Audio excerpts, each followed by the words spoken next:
Hey, good morning, everybody. Well, I'm in a Chick-fil-A right now. I'm bringing a big bag of goodies to one of my um, affiliated companies so we can meet and talk about projects.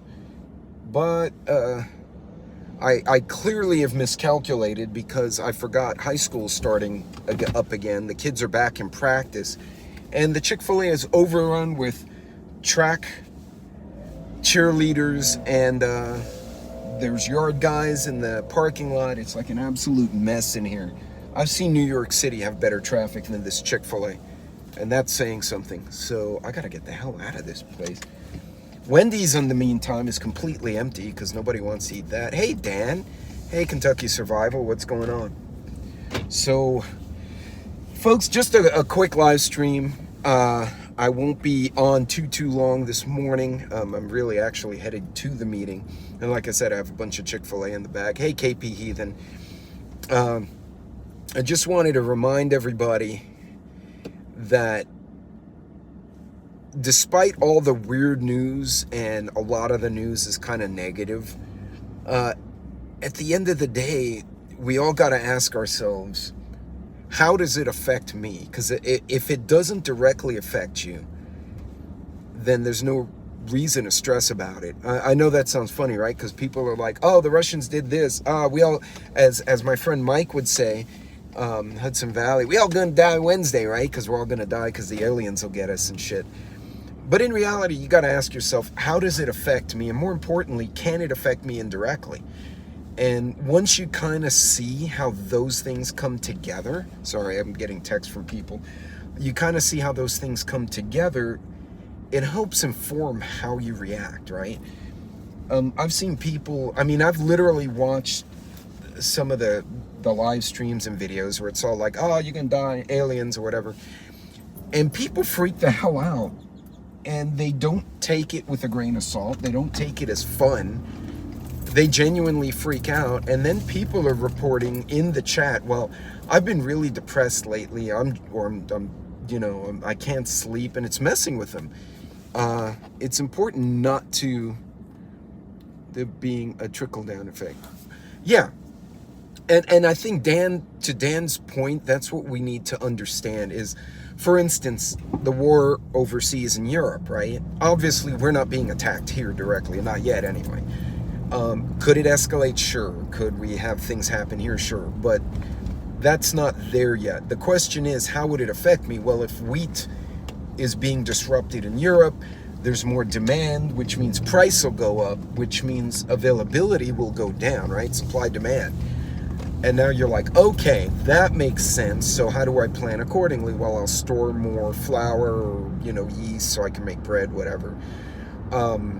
India's having really weird flooding lately, and they're having some issues with availability of fertilizer, largely because of the war.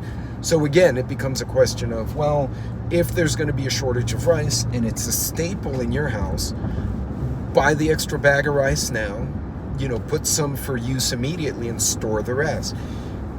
When you start looking at it in terms of how does this trickle down to me, realistically, how does it come to my lap or come to my table? Then it really starts narrowing down the things you got to worry about, right? And then you start seeing a very small window of things you have to concern yourself with. And keep in mind, there's always the variable of other people freaking out. We saw that with the toilet paper during COVID. You don't want to be those people. And you don't want to be out there with those people, even if you're calm and you're like, okay, I need to stand in line for whatever, and people are freaking out, fighting over toilet paper, whatever the hell they fight over next. You don't want to be part of that. So again, it's a little bit of crystal ball. Like if you had a magic 8-ball, that would probably help you a little bit, but it's a little bit of the crystal ball. Oh, that dude totally lost a tire. That had to have sucked. Like there's a complete road alligator on the road there. I'm like, somebody absolutely ate shit about 3 hours ago, because I was not there earlier. But just understanding how these things affect you, and you can educate yourself, right? You can read up on supply chain, how it actually works.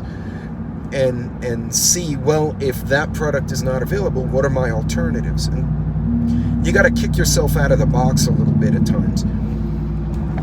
I think what we're seeing a lot of folks do is they freak out. And I love Angry Prepper's take is, don't freak out, but it's something good to know. Put it in your back pocket. And that's the way we need to think of a lot of this stuff. I try not to be horrifying to people and scaring the crap out of folks. It probably hurts my channel in the big picture because it's not very exciting. But having people remain calm is actually a good thing. The more people who are intelligently prepping for emergencies, the less we have to deal with. Hold on, I've got live chat and everything's mixed up. We're on the same rock, so it affects us all. Yeah. Like the illegal alien army Chicago's trying to put together. Okay, so guys, I'm just now seeing part of the chat. Well, yeah, so that's something that concerns me because being in Texas, right off of Route 20, so El Paso through Dallas, all the way to like Atlanta and Biloxi, like that highway that runs right across the Southwest, there's a lot of trafficking. We've got a lot of folks coming in the country that are not under control. Like okay, it's funny, you know, I'm Puerto Rican. I know the Puerto Rican accent. I can also pick out Venezuelans, Cubans, Colombians, and Argentinians based on the accent in Spanish. I-20 constitutional, but I'm north of I-10, so yeah, 10 and 20 run kind of parallel on the south. It's basically 10 on the bottom, and then the numbers go up from there. But what I'm witnessing, for instance, out here in West Texas, a lot of Cubans have arrived, and I've actually spoken to some. I'm like, you know, I can hear the accent immediately, and I'll be like, "Eres cubano," and they'll look at me and they'll smile. They're like, yeah, where are you from? I was like, you know, my family's from Puerto Rico, from back God knows when in the 30s. And they'll go, yeah. I'm like, what are you doing here? Oh, well, I got run off. And so I opened a bakery here. A lot of the Cubans and Venezuelans can request political amnesty if they've been run off.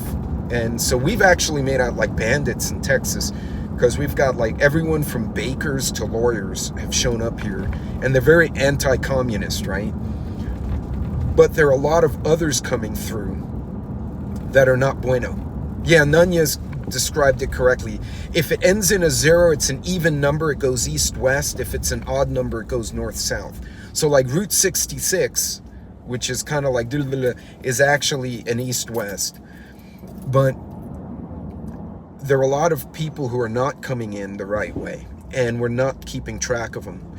And that's a problem. Even, it's funny because it's even to the point where like we'll have like Honduran and Guatemalan immigrants will go to Border Patrol to surrender themselves so they can be put on the list, and then they're going to Border Patrol and they're like, you know, ese hombre no es hispano, you know, they're like, that guy's not Spanish. It's like that girl on the airplane, that motherfucker is not real. And they're telling the Border Patrol, hey, that guy's not, he's Russian or something, he's not from our country. And we had a bunch of guys from India, and they were at the border fence, and they called 911. It was on the local news because they needed help.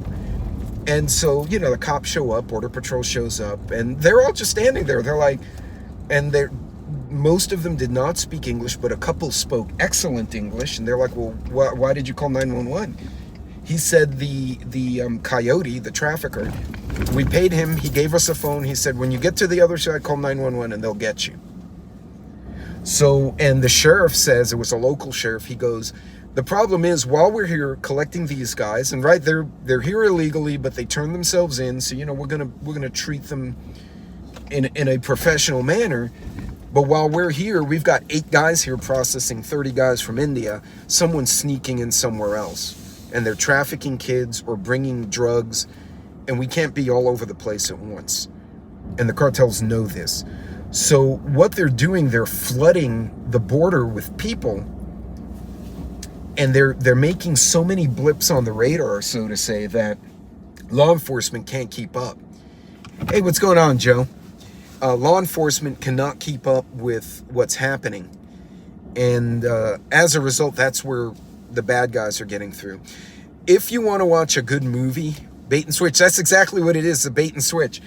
And it's funny because I know guys who are here and they run like landscaping companies, and they're like, oh yeah, I kind of came in illegally, and I'll laugh. I'll be like, dude, and he goes, yeah, but I was here, and I'm like, I want to start a business.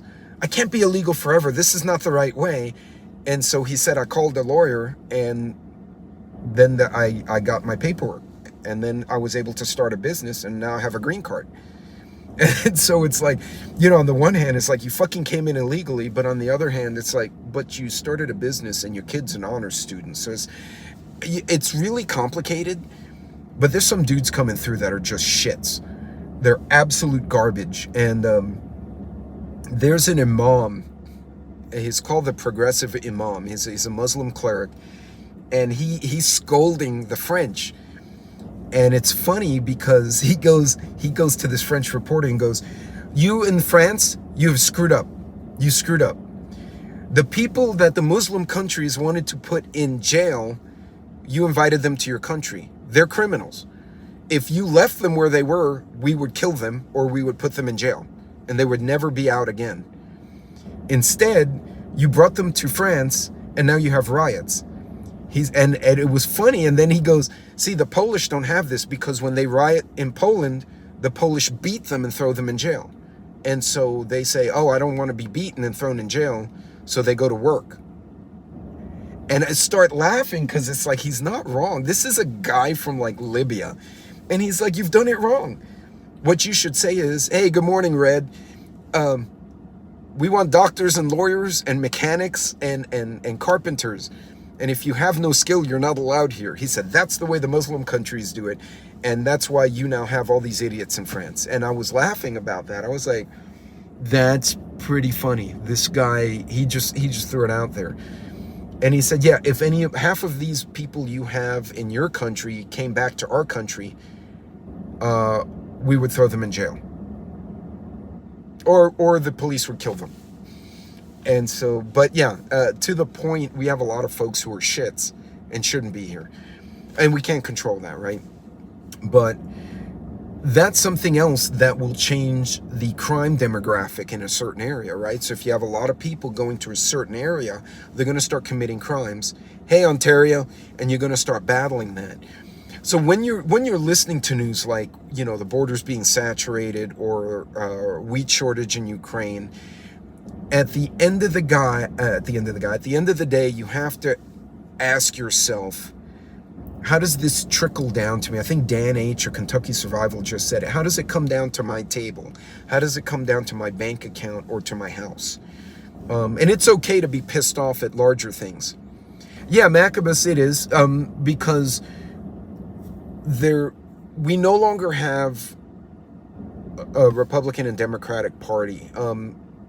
One of the parties has been overrun by socialists, and they're communists. Isn't that what happened? We got great people. Yeah, so Astatine, what happened in the 70s is Castro, people fled Cuba, right? Because they're running from Castro, and Castro's like, oh, you want people? And he took all his prisoners, stuck them on boats, and sent them. He basically ejected his own prison system into Florida, and it became a shit show. This movie Scarface does a pretty good theatrical representation of what happened. But these are the kind of things, when you hear this stuff, stuff going on the border, stuff in the economy, you got to think to yourself, how does it affect me? And how can I maneuver around it? How do I roll with the punch, right? Because I can't control, like me personally, I can't control the economy. But I can see what's going on and say, okay, you know what? I should have cash on hand, or I should not invest in dumb shit, or maybe now's not the time to get a house or a car or buy a new whatever because the interest rate's high, and that just doesn't make sense. You have to be, yeah, it does, Daryl. It does sound funny, but if you think about it, it makes sense. Understanding how the stuff comes to you and how it affects you and your circle, and it may not affect you directly, right? Like something happening in Austin's not going to affect me, but it'll affect someone I know in Austin, or someone in my family in Austin, or in San Antonio or Houston. So that's something you can convey, and you don't have to convey it in a scary way. You can go to people and say, hey, you know what? Crime's going up in your area.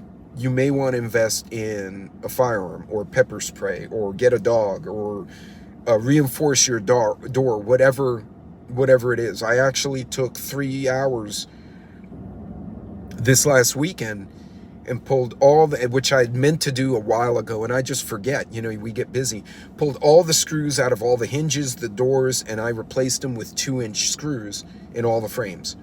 Now, will that stop someone from breaking in? No, but it'll make it a hell of a lot less fun to do, because the builders put these little itty bitty screws like that, and they're worthless, right? They barely hold the door up. But you start doing little upgrades like that, and you know, being a consumer is simple. Don't buy until the price, right? Double check pricing. Double check, just because someone endorses it, you can check what they're talking about, but look for alternatives, right? This is a business concept. If I'm running a business, I'm running a division, which I've done in the past, I will say, okay, these guys provide, you know, oil changes for my pickups. Who else can do it? And of who else can do it, and what's their price point, what's their service quality? Am I getting what I pay for? And you start comparing, and you start seeing the bigger picture. And that's, I guess, if you take away anything from my little video this morning, is understand how these things come together, and make sure, how do I want to say this? Understand how everything comes together, and make sure that you understand how it affects you and how you can maneuver around it. And sometimes it's good to collaborate. And that's why, like, my Monday, when I do the headlines, I sometimes don't narrate. I just let the music play and the headlines come up, is so everybody can collaborate inside the chat, and you start trading notes, because we're all over the place. Think about it. We have a really interesting network on YouTube. We have folks from multiple countries, multiple states, multiple continents show up on these chats, and everybody has different perspectives and are seeing different things. So I'm crabby dude. I'm a crabby old dude. Don't mind me. I haven't had a mortgage in 18 years. That's a good thing. 90% of them come from China. Actually, before I leave, ladies and gentlemen, go watch Dragon Day. I don't know if it's on Amazon or Hulu or Netflix. Well, it's not Hulu because I don't have Hulu. On Netflix, Dragon Day is really freaking cool. And it talks about chips being in all the products and things happening. So I won't spoiler it. But that one, and Goodbye World, which is another good one. So I'm going to leave you two with those two movies, Dragon Day and Goodbye World. It's B, acting. You're going to recognize a lot of actors that are popular now, but they were much younger then. But go check it out. Those are fun. But anyway, folks, I just got to where I was going, so I'm going to go and meet with these folks and head out for the day. You guys be safe out there. And again, remember, whenever you hear bad news or even good news, how can I leverage it? Or how does it affect me? And how can I maneuver around it if it's negative? You guys be safe out there. I'll see you later.